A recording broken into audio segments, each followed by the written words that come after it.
The roses were blooming again. Every June, without fail, no matter what the winter had done to the world, Robert's roses came back, pink and full and stubborn, climbing the white fence along the east side of my yard like they had somewhere important to be. I used to tease him about those roses. "Robert Holloway, you spend more time with those flowers than you do with me." He'd laugh that low, quiet laugh of his and say, "Dorothy May, these roses need more patience than you do." He wasn't wrong.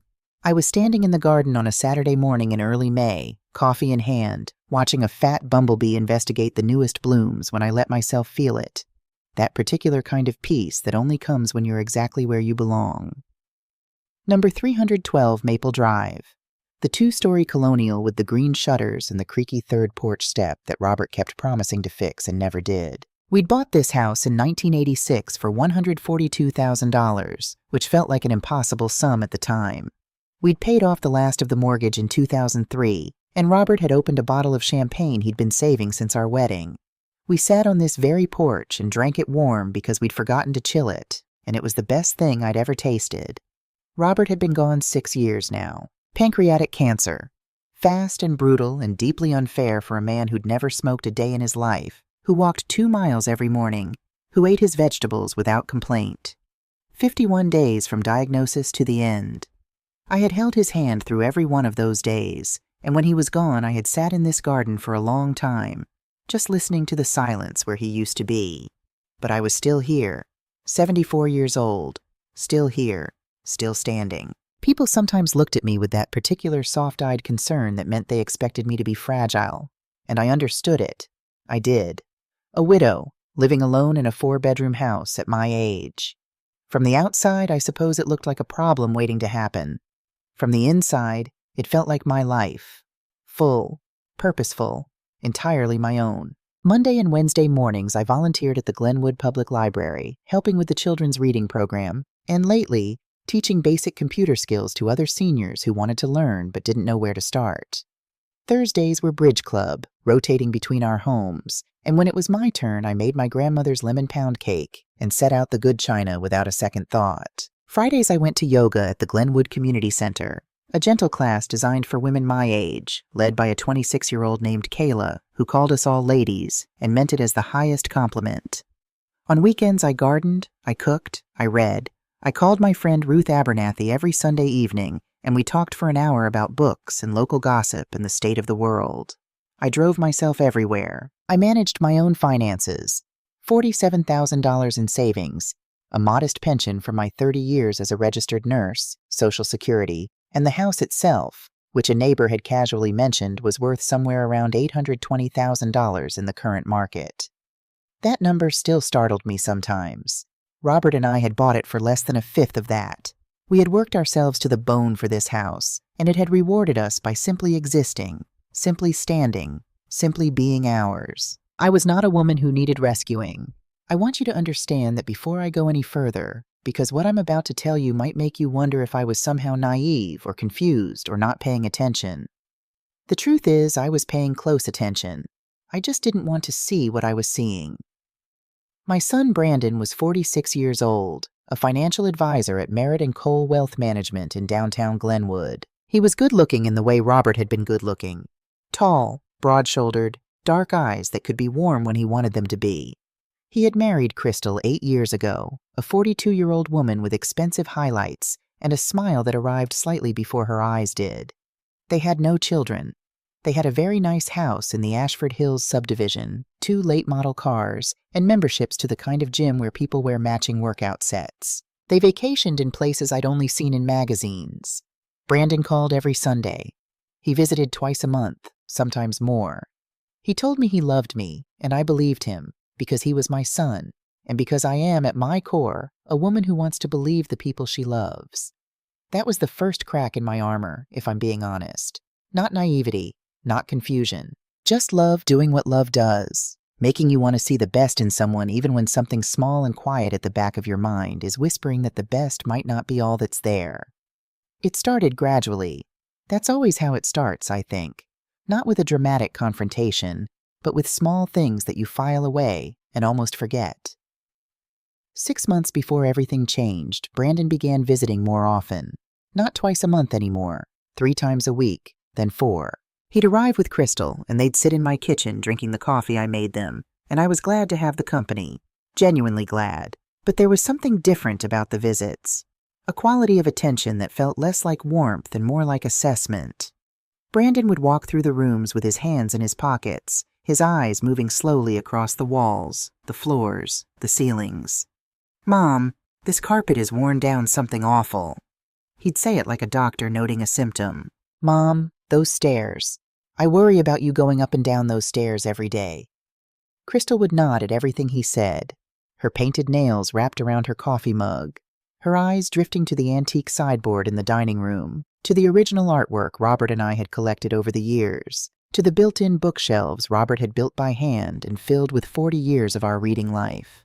"This house is just so much space for one person," Crystal said once, in a voice that was almost musical, almost kind. "Don't you ever feel overwhelmed, Dorothy?" "No," I said pleasantly. "I feel at home." She smiled. The smile arrived before her eyes did, as always. They began bringing things up. Assisted living facilities.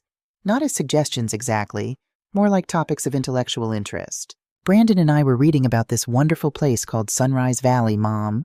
They have a pool and a garden and activities every day." "Of course you'd never want that," Crystal would add quickly. "But it's just nice to know these things exist, isn't it?"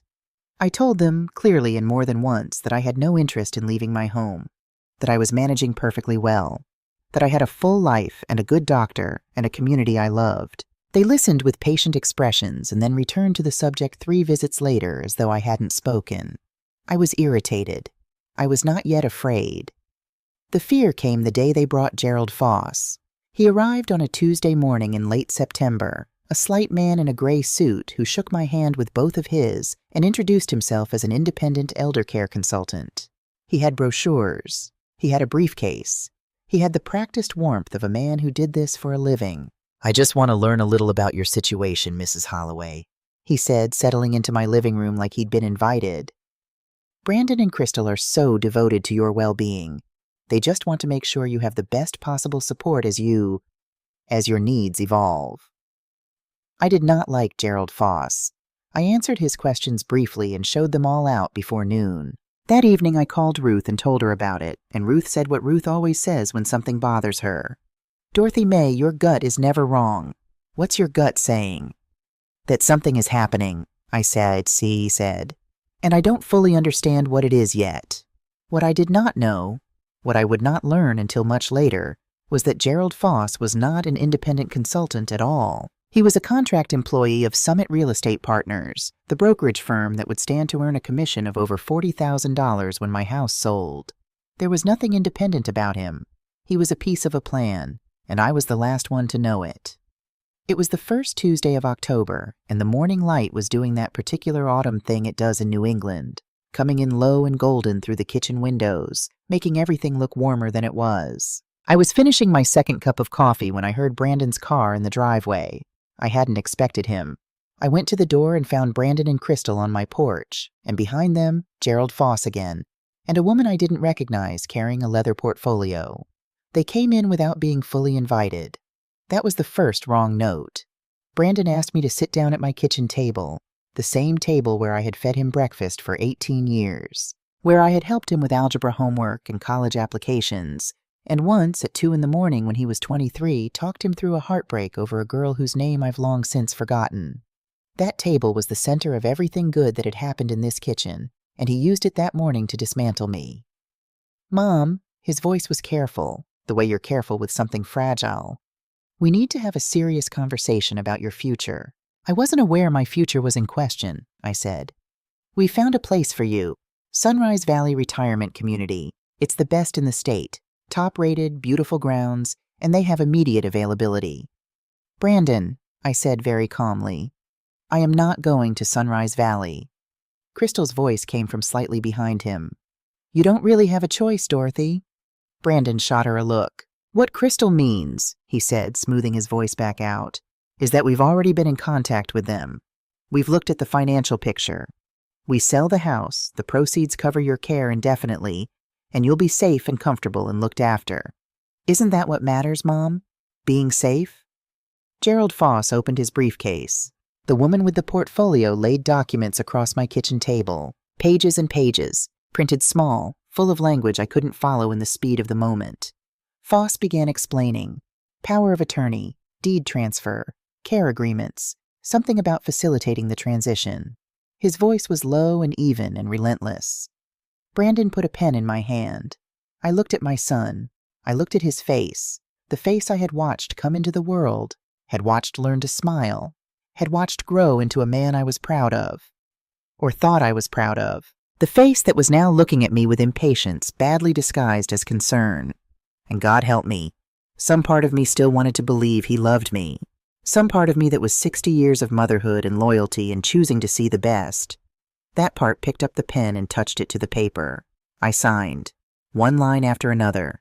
Dorothy May Holloway, Dorothy May Holloway, Dorothy May Holloway, giving away everything Robert and I had built.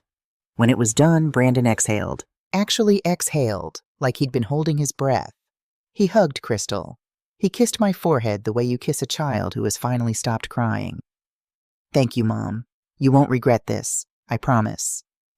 They were talking about renovation ideas before they reached the front door. I sat alone at my kitchen table and listened to their voices fade down the porch steps, and the quiet that followed was unlike any quiet I had known since the night Robert died. Then I noticed it. A single sheet of paper, left behind on the corner of the table. In the rush of their relief, in their celebration, someone had forgotten it. It was a property valuation document. Letterhead from Summit Real Estate Partners. The estimated market value of 312 Maple Drive, $820,000. And below that, in Brandon's handwriting, I knew his handwriting as well as my own, a column of numbers. Sunrise Valley fees, estimated. Attorney fees, moving costs. And then, circled twice, net remaining, $614,000. I sat with that piece of paper for a long time. The bumblebee was probably still in the garden. Robert's roses were probably still blooming. The third porch step was probably still creaking every time someone walked across it. And I had just signed away the right to any of it. For several minutes I felt nothing, just a white, still blankness that I recognized from nursing, from years of receiving terrible news and needing to stay functional. Then, slowly, like a tide coming in, the feeling arrived. Not grief, not fear, anger. Robert and I had worked for 38 years for this house. We had chosen this house over vacations, over newer cars, over luxuries we could have justified. We had paid every mortgage payment on time through recessions and illness and the kind of lean years that test a marriage and a family.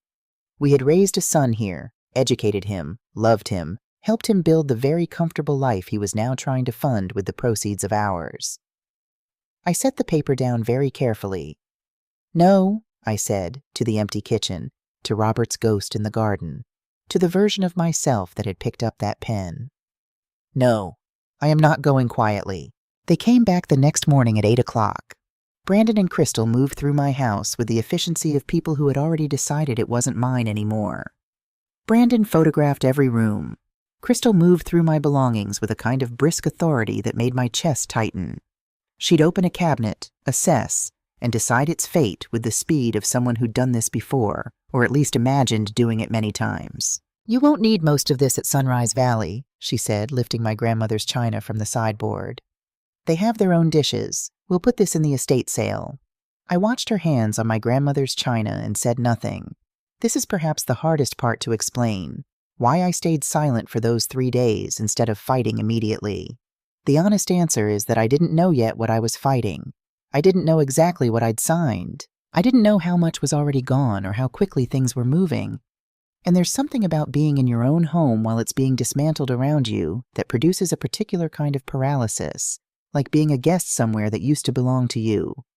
But at night, after they left, I thought, I have always been a thinker. 30 years of nursing will do that to you. You learn to work problems systematically, to separate emotion from information, to ask what do I actually know before you ask what do I feel. So at night I sat at my kitchen table with cold tea, and I worked the problem. What did I know? I'd signed documents I didn't fully understand. I had not had independent legal representation. The sale of my house was planned for next week. My son had prepared this with considerable planning and apparent premeditation. That number, circled twice in his handwriting, told me the thinking behind this was not new. What didn't I know? What exactly the document said? What, if anything, had already changed in my financial accounts? Whether any of it could be undone?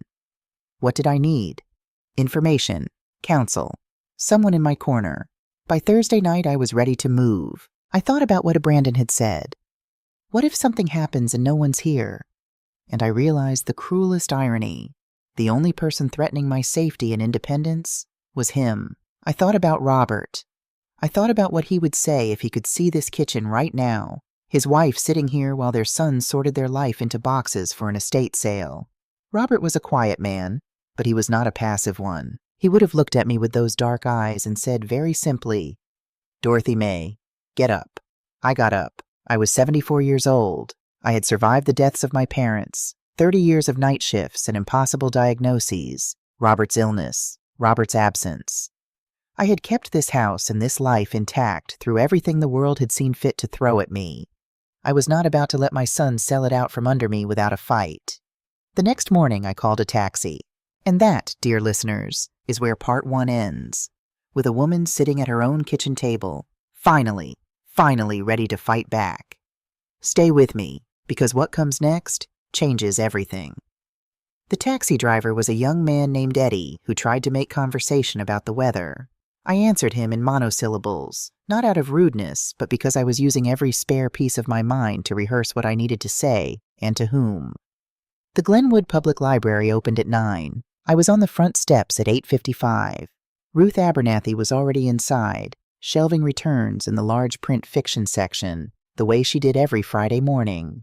She was 71, small and sharp-eyed. With silver hair she kept cropped close and a way of looking at you that made you feel she could see straight through to your back teeth.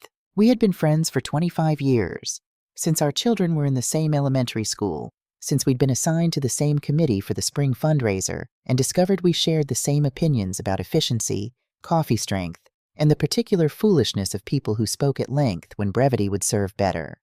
She took one look at my face and set down her armful of books. "Dorothy May, what happened?"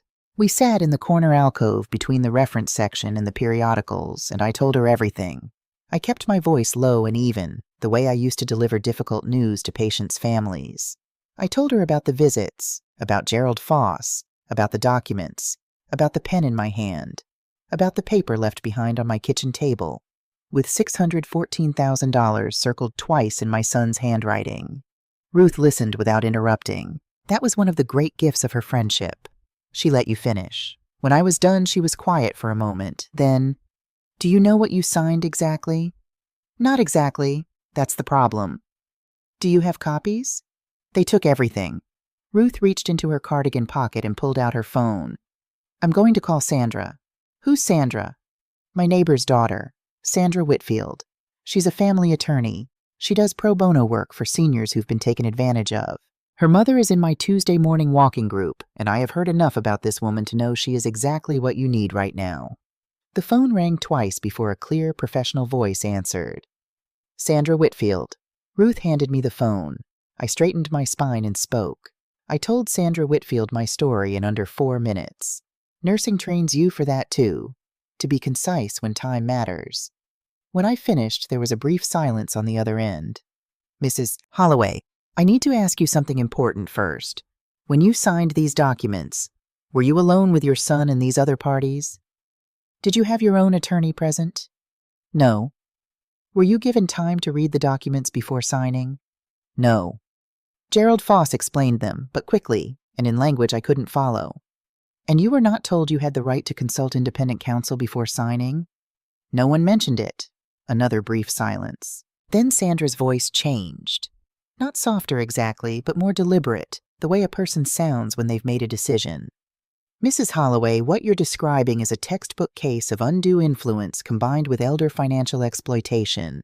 None of this is your fault, and more importantly, none of it is necessarily permanent. But we need to move quickly. When are they planning to move you to this facility?" "Monday. The house listing goes live Tuesday. Today is Friday. That gives us 3 days. Here is exactly what I need you to do." I borrowed a pen from Ruth and wrote on the back of a library bookmark while Sandra talked. Get copies of every document from Summit Real Estate. Check the bank accounts immediately. Don't sign anything else. Don't agree to anything. And don't tell Brandon or Crystal what you're doing." "Can we actually stop this?" I asked. "We can file to stop it. Whether we succeed depends on the evidence and the judge. But Mrs. Holloway, based on what you've told me, you have a strong case. The speed of these transactions, the absence of independent counsel, the immediate financial benefit to your son, these are exactly the factors courts look for in undue influence claims." I handed Ruth her phone back. My hand, I noticed, had stopped shaking. "Well," Ruth said. "We need to go to Summit Real Estate Partners," I said, "and then to First National Bank. And I'm going to need you to come with me." Ruth picked up her purse from under the shelving cart without a moment's hesitation. "Obviously," she said. The receptionist at Summit Real Estate Partners was a cheerful woman named Denise who wore a yellow blazer and offered me a bottle of water before I'd finished explaining why I'd come. I had decided on the drive over exactly how to play this. Not the competent, clear-eyed woman I actually was. That version of me might raise questions, might prompt a call to Brandon. Instead, I played the version of me they expected. A slightly flustered older woman, a little overwhelmed by the moving process, worried she'd misplaced her paperwork. "I'm so sorry to bother you, dear," I said, letting my voice go a little vague at the edges. "I've been packing, and I think my copies of the documents went into a box somewhere, and I just want to have them for my records. You know how it is." Denise smiled the smile of someone who deals with flustered older people regularly and finds it charming. "Of course, Mrs. Holloway. Let me pull up your file." She printed everything, the complete packet of documents Gerald Foss had spread across my kitchen table 6 days ago. She handed it to me in a neat folder with the Summit Real Estate logo on the front. I thanked her warmly and left before she could think to call anyone. In Ruth's car, we read every page. The language was dense and deliberately complicated, but Sandra had told me what to look for, and once you knew what you were looking at, it was shockingly clear. A general power of attorney granting Brandon complete authority over every financial and legal decision in my life. Bank accounts, investments, real estate, medical decisions, everything. A deed transfer moving 312 Maple Drive directly into Brandon's name to facilitate the care transition. And buried in the third document in a paragraph of dense legal text that Foss had skimmed over in 30 seconds. A waiver of contest clause, in which I had apparently signed away my right to challenge any of it. Ruth's face had gone pale. "Dorothy, he can do anything. Access your savings, your pension deposits, everything." "I know," I said. "Drive me to First National." Howard Stills had been the manager of my branch for 20 years. He was a careful, decent man who had helped Robert and me refinance our mortgage in 2001 and who sent me a Christmas card every year without fail. When I walked in and asked to speak with him, his assistant showed me back immediately. Howard looked uncomfortable from the moment I sat down. Not surprised to see me. Uncomfortable, the expression of a man who has been waiting for a conversation he didn't want to have. "Mrs. Holloway," he began. "Just tell me, Howard." He looked at his desk. "Your son came in Wednesday morning. He had the power of attorney documents. Everything appeared to be in order legally, and we had no grounds to refuse." He paused. "He transferred $47,000 into a new joint account with his name as the primary holder. He left $1,500 in your checking account." The room was very quiet for a moment. "He left me $1,500, I repeated. "For immediate expenses," he said. $47,000. Every cent Robert and I had saved over decades of careful, disciplined living. The money we'd set aside instead of taking vacations. The money that was supposed to carry me through the rest of my life with dignity and independence. Gone into an account my son controlled. I sat with that for exactly as long as I could afford to, which was about 30 seconds. Then I asked Howard the only question that mattered. If I can prove the power of attorney was obtained improperly, can I get it back? With a court order, yes, but it would require legal action, and it would need to happen before Tuesday, I said. "I know." That evening, Sandra called with something that turned the floor cold beneath my feet. "Dorothy, I received the discovery documents from Brandon's attorney. I need to tell you what was on his computer." "Tell me." 3 weeks before he began pushing you toward Sunrise Valley, he was searching for villa rentals in Tuscany. 2 weeks before, vacation properties in Turks and Caicos. And Dorothy, she paused. There's a search dated 5 weeks ago. How to legally transfer elderly parent property without probate. I stood at my kitchen window, looking out at Robert's roses in the last of the evening light. This was not a son overwhelmed by worry. This was not a family making a painful decision out of love. This was a plan, researched, timed, and executed while Brandon sat across from me at Sunday dinners and told me he loved me. "Are you all right?" Sandra asked. "I'm better than all right," I said quietly. "I'm certain." They came Sunday evening for what they called a final walkthrough. I watched Brandon move through my living room with new eyes that were no longer trying to see the boy I'd raised, the man I'd loved, the son I'd wanted to believe in. I watched him the way I used to watch a difficult situation in the ER, clearly without flinching, cataloging everything. Crystal paused beside Robert's bookshelf, the one he'd built by hand from reclaimed oak, and ran one finger along the spine of his collection of American history books. Her expression was the expression of someone mentally calculating resale value. "Mom, you look rested," Brandon said, with that particular note of surprise that told me he'd been expecting me to look worse. "All packed and ready for tomorrow?" "Almost," I said pleasantly. "A few last things to sort out." He looked at me a beat too long. "You didn't go anywhere today, did you?" "Just a short walk. I like to get my steps in." Crystal glanced at Brandon. Something passed between them. A small, quick recalibration. "You should be conserving your energy, Dorothy," Crystal said, her voice honeyed. "Big day tomorrow." "You're right," I agreed. After they left, I stood at my front window and watched their taillights disappear around the corner of Maple Drive. Then I picked up my phone and called Sandra Whitfield. "I'm ready," I said. "Whatever happens tomorrow, I'm ready." "Good," Sandra said, "because once we file, there's no going back. He will know, and he will fight it." "Let him," I said. Tomorrow, dear listeners, I walked into a courthouse and I asked for my life back. And what happened inside that building? That's a story worth waiting for. Ruth arrived at my door at 7:15. She didn't knock loudly, just 3 quiet taps, the way she always did, the way that meant I'm here, take your time. I was already dressed. My navy blue suit, the one I'd worn to Brandon's college graduation in 2001, the one that had been hanging in my closet for years, waiting for an occasion serious enough to deserve it. I had pressed it the night before. I had polished my good shoes. I had done my hair carefully and put on the pearl earrings Robert had given me for our 25th anniversary. If I was going to walk into a courthouse and fight for my life, I was going to look like someone who knew exactly what she was doing. Ruth took one look at me and nodded. "Good," she said simply. "Let's go." Sandra Whitfield was waiting on the courthouse steps at 7:55, a compact woman in her mid-40s with sharp eyes behind wire-rimmed glasses and the kind of stillness that comes from absolute competence. She had a paralegal with her, a young woman named Bree who carried 3 separate folders and a large coffee that she offered to me immediately. I liked her enormously. "We're filing 3 things this morning," Sandra said as we climbed the stone steps together. First, a petition to revoke the power of attorney on grounds of undue influence and absence of independent legal counsel. Second, a temporary restraining order preventing any sale or transfer of the property. Third, an account freeze on the joint account Brandon created. Can we get all 3 today? The TRO and account freeze can be granted immediately by the duty judge if the circumstances warrant it. Given your timeline, the listing goes live tomorrow. I'm going to argue urgency. The petition to revoke goes to a full hearing, which I've requested for next Monday. We filed for 2 hours. I answered questions, signed my name to documents I actually understood this time, swore statements before a notary. The clerk who processed our paperwork was a heavy-set woman named Glenda, with reading glasses on a beaded chain and an expression of someone who had seen a great deal of the world's unkindness without becoming unkind herself. When she stamped the final document, she looked up at me over her glasses.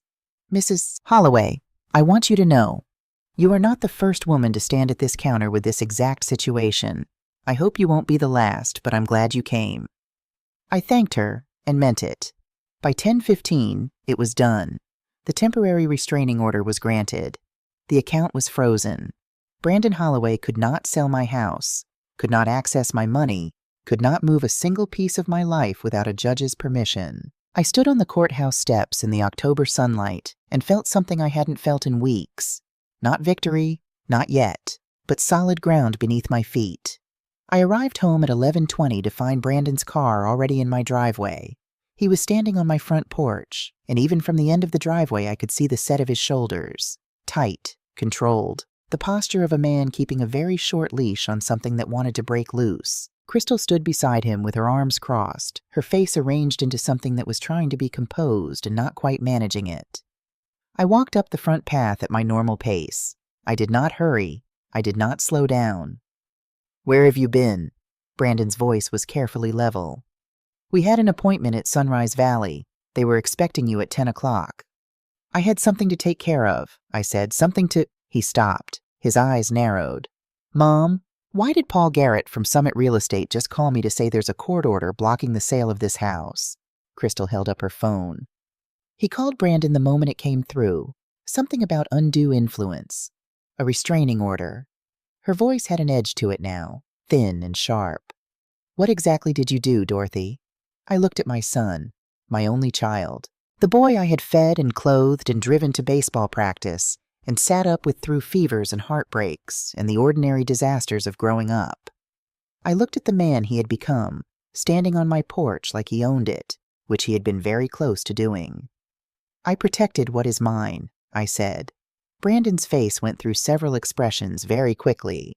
Shock, then something hot and urgent, then the practiced smoothness of a man who negotiates for a living. "Mom, listen to me very carefully. You are going to call your attorney right now and tell her this was all a misunderstanding. You were confused. You were overwhelmed. We will chalk this up to stress and move forward, and we will not speak of it again."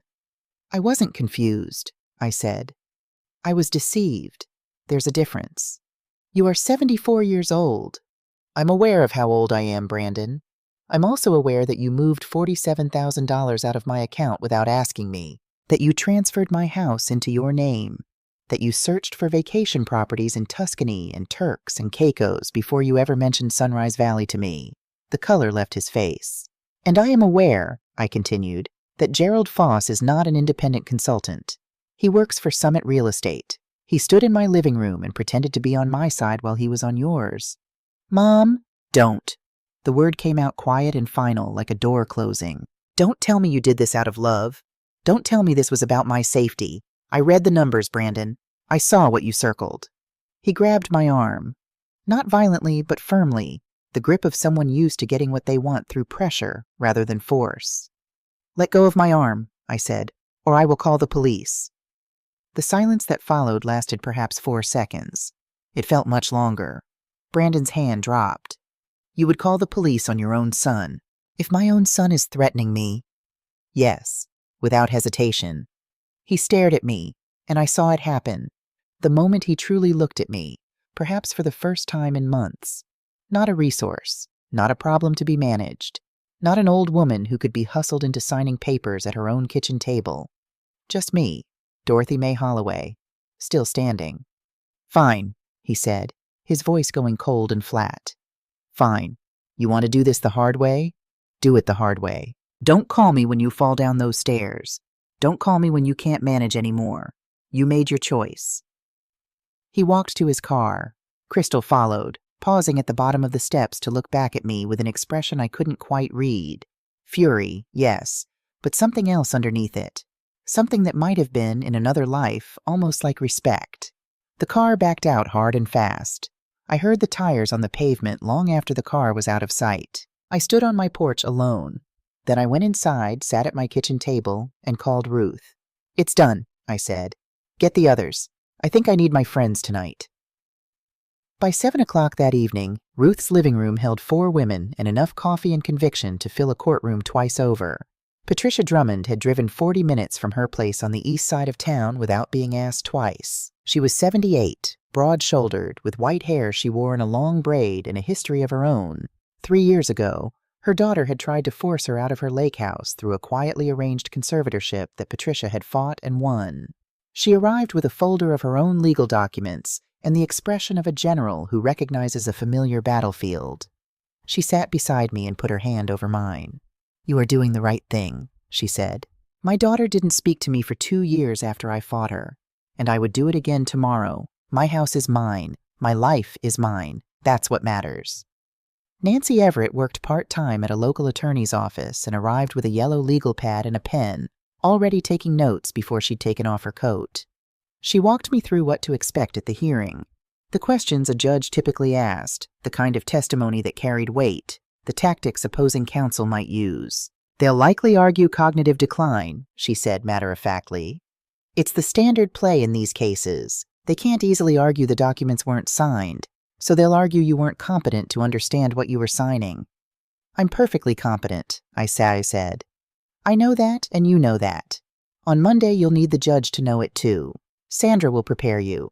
Ruth kept the coffee coming and periodically offered commentary on Brandon and Crystal that was so precisely and creatively uncharitable that it cut through the fear and made us all laugh, which I think was entirely the point. Sandra called at 9 to confirm our preparation session for Sunday afternoon and to tell me something that made my stomach drop. "Dorothy, I've heard from their attorney, a man named Douglas Wyatt. He's good, expensive, and they're planning to argue that you're mentally incompetent to manage your own affairs." I had been expecting it after what Nancy said. It still landed hard. "Are you ready to fight that?" Sandra asked. I looked around Ruth's living room. Patricia with her folder of hard-won legal victories. Nancy with her yellow legal pad. Ruth refilling coffee cups with the calm efficiency of a woman who handles problems by being more prepared than the problem. "I've been ready my whole life," I said. "I just didn't know it yet." Friday afternoon, the doorbell at Ruth's house rang. Through the window, I saw Brandon standing alone on the porch. No Crystal. He was holding flowers, pink roses, my favorite, the exact shade of Robert's roses in June. His face was arranged in an expression I recognized from his childhood, the contrite, slightly boyish look he'd worn at 8 years old when he'd broken the kitchen window playing baseball and needed to confess. I opened the door but did not invite him in. "Mom." His voice was careful, genuine-seeming. "Please, just 5 minutes." Ruth materialized at my shoulder like she'd been waiting. "Right here is fine," I said. He accepted the terms. Standing on the porch, he told me he'd been thinking, that he'd been wrong, that Crystal had pushed him to move faster than he should have. His voice cracked in 2 or 3 of the right places. He held the roses toward me like an offering. "If you drop the case," he said, "I will transfer every penny back to your account Monday morning. I'll sign a document keeping the house in your name. We can start over, Mom. No courts, no lawyers, no ugliness." I looked at the roses. Then I looked at my son. "Did you book the villa in Tuscany yet?" I asked quietly. Something moved across his face. Just a flicker, half a second. But I had spent 30 years reading people in crisis, and I caught it cleanly. "I don't know what you're—" "Who sent you, Brandon?" I said. "Was it Douglas Wyatt's idea? Or Crystal's?" The warmth drained out of his face the way heat leaves a room when a window opens. "Mom, I'm trying to help you avoid what is going to be a very expensive, very public, very embarrassing legal battle. My attorney has resources you can't match. I have connections in this town. I can make this drag on for a year, 2 years. Your savings will be gone in legal fees before we ever see a verdict." "Sandra is working pro bono," I said. He hadn't expected that. I watched him recalculate. Even so, then Crystal stepped out from behind the oak tree at the corner of Ruth's front yard. She had not stayed in the car. She had been standing there the whole time, listening, waiting to see if Brandon's performance would be enough. It wasn't. "You want to know the truth, Dorothy?" Her voice was stripped of everything soft now. No honeyed concern, no careful warmth, nothing but the cold thing underneath. "Tomorrow in that courtroom, we are going to prove you are incompetent. We have a psychiatrist prepared to testify. We have neighbors who will say you've been confused, forgetful, erratic. And when the judge rules in our favor, and he will, you are going to Sunrise Valley. That house is going to be sold, and there will not be one single thing you can do about it." Ruth stepped forward. "You just threatened my friend on my front porch, in front of a witness." "Stay out of this. Write down everything she just said," I told Ruth, my voice perfectly steady. "Every word." Crystal grabbed Brandon's arm. They left. The pink roses sat on Ruth's porch steps where Brandon had set them, and neither of us picked them up. I went inside and called Sandra. "They showed me exactly who they are," I said. "Siad." Crystal threatened me in front of Ruth, all of it, the psychiatrist, the neighbors, the whole plan. "Good," Sandra said, and I heard something like quiet satisfaction in her voice. Ruth will be a witness, and Dorothy? That outburst is going to matter on Monday. The courtroom was smaller than I'd imagined, and colder. Wood-paneled walls, fluorescent lighting that flattened everything to the same pale severity, the smell of old paper and institutional carpet. I sat at the petitioner's table in my navy suit and kept my hands flat on the surface in front of me to stop them from shaking. Brandon and Crystal sat at the respondent's table with Douglas Wyatt between them. Wyatt was polished and unhurried in the way of a man who charged $400 an hour and felt the rate was reasonable. Judge Patricia Odom entered at 9 sharp.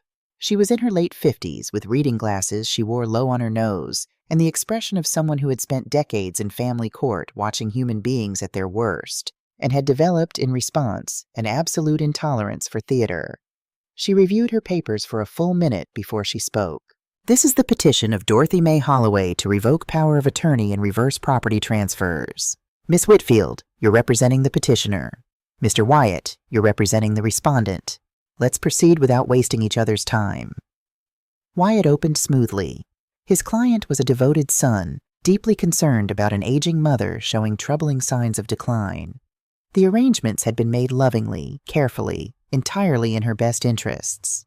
He called Crystal first. She was composed on the stand, demure, quietly sorrowful. Under Wyatt's gentle questioning, she painted a picture of a woman who forgot meals, left the stove burning, struggled to remember names, needed more help than she would admit. Sandra stood for cross-examination. Mrs. Holloway, you testified that Dorothy forgot names. Can you give me a specific example? Crystal hesitated. She sometimes forgot the names of people we mentioned. People you mentioned, not people she knew personally. Well, the stove left burning. When did you personally witness this? Brandon told me, so you didn't see it yourself. No, but has Dorothy's electricity ever been disconnected for non-payment? Not that I know of. Her property taxes, paid on time for the past 5 years? Silence. I have the records here, Your Honor. Paid in full, on time, every year. Sandra set the documents on the judge's bench with the quiet confidence of someone laying down a winning hand. One more question. When Dorothy signed the power of attorney, did she have her own attorney present to explain the documents? Gerald Foss explained everything. Gerald Foss, who is a contract employee of Summit Real Estate Partners, the firm that stood to earn $41,000 in commission from the sale of Dorothy's home. That Gerald Foss? Objection, Wyatt said. Relevance? Sustained, Judge Odom said, but she was looking at Crystal with new attention. Brandon took the stand. He was better than Crystal, steadier, more practiced. He spoke about his father's last words, about a promise to keep his mother safe. Sandra waited. Mr. Holloway, you expressed concern about your mother's well-being. In the 6 months before arranging her move to Sunrise Valley, how many medical appointments did you schedule for her? Pause. We were in the process of, how many? None yet, but you were deeply concerned about her health, but never once took her to a doctor. Sandra opened a folder. Your Honor, these documents were obtained through legal discovery. They show Mr. Holloway's computer search history from the 5 weeks preceding his mother's signing of these documents. She read aloud. Tuscany Villa Rental, Turks and Caicos Vacation Property, and she looked up. How to legally transfer elderly parent property without probate. Twist 4.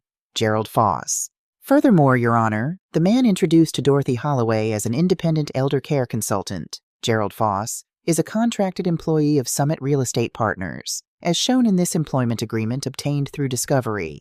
There was no independent advice given to Mrs. Holloway at any point during this process. Every person in that room on the day she signed had a financial interest in her signing.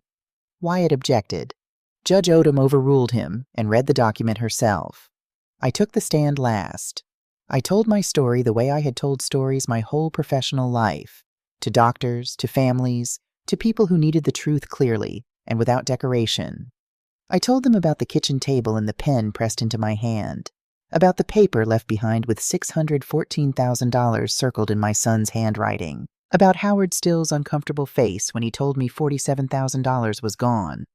Wyatt tried to rattle me. Mrs. Holloway, isn't it true that you sometimes forget things? I forget the names of actors in movies, I said. I have never forgotten who owns my house. Judge Odom set down her pen. She looked at both tables for a long moment, the look of a woman assembling a verdict she had effectively already reached. It is the finding of this court that Dorothy May Holloway is of sound mind and fully capable of managing her own affairs. The power of attorney is hereby revoked. The deed transfer is void and of no legal effect. Mr. Holloway, you will return all funds removed from your mother's accounts within 48 hours, or this court will refer the matter for criminal prosecution under elder financial abuse statutes.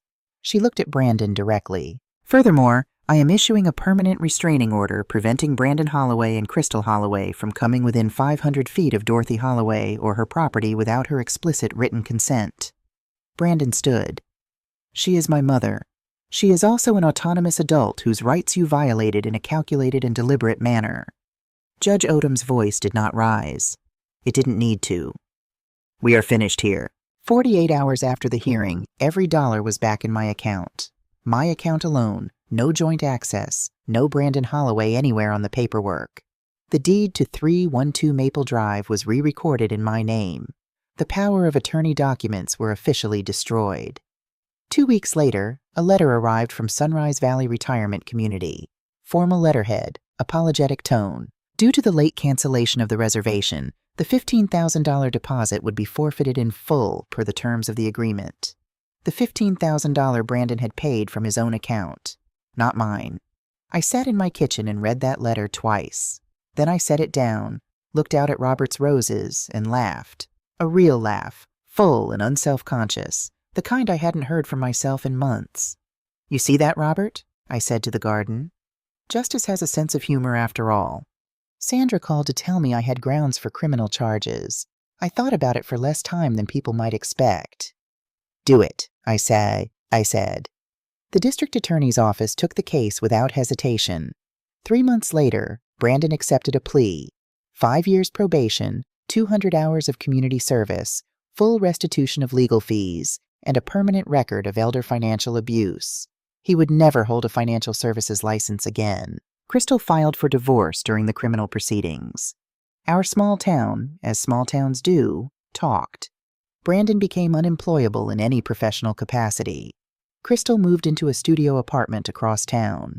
The country club they'd been trying to join sent a polite letter of rejection. I heard these things through the ordinary channels of community life and felt each time precisely nothing.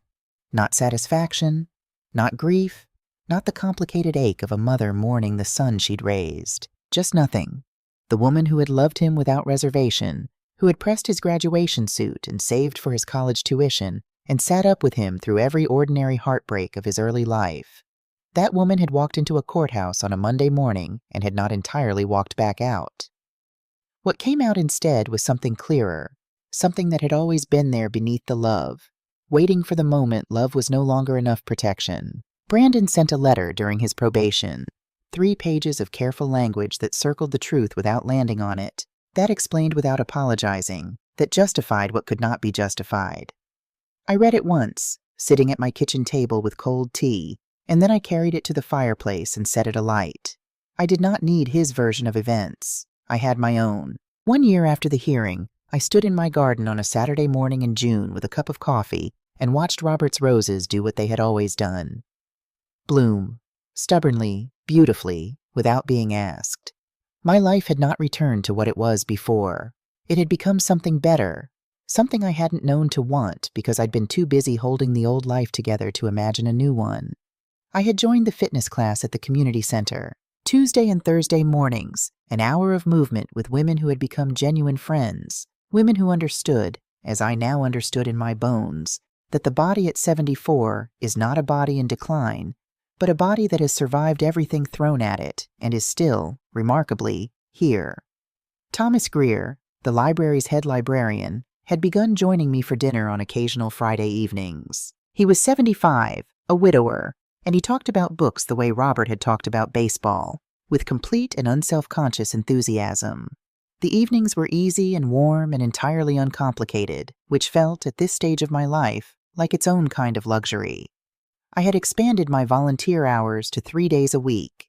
I had taken 2 trips, the Oregon coast with Ruth, San Francisco with Patricia, and had 2 more planned for fall. I had added raised garden beds and was growing more tomatoes than I could eat, which meant the food bank received a weekly delivery and my bridge club received tomato sauce at every meeting. Sandra called on the anniversary of the hearing. "Your case has become something of a landmark in elder law in this state," she said. "I've had 4 new clients contact me after reading about it."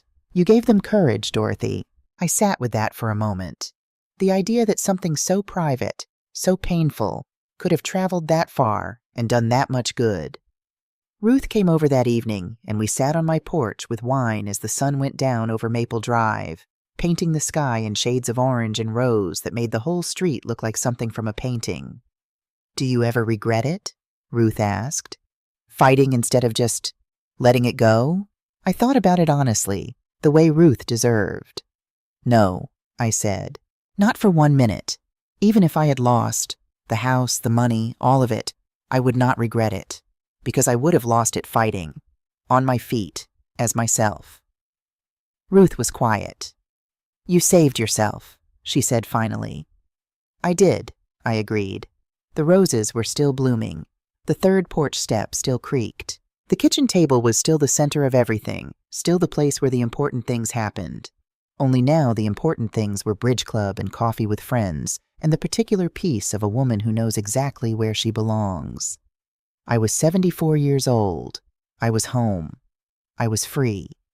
And I had learned, later than I should have, but not too late, the most important thing there is to know. You are never too old to stand up for yourself. And the moment you decide to, everything changes. So that is my story, dear listeners. What did I learn from all of it? That age is not the same as helplessness. That love is not the same as loyalty. That the people who truly belong in your life will stand beside you when it costs them something. And the ones who don't will show you who they are the moment you stop being useful to them.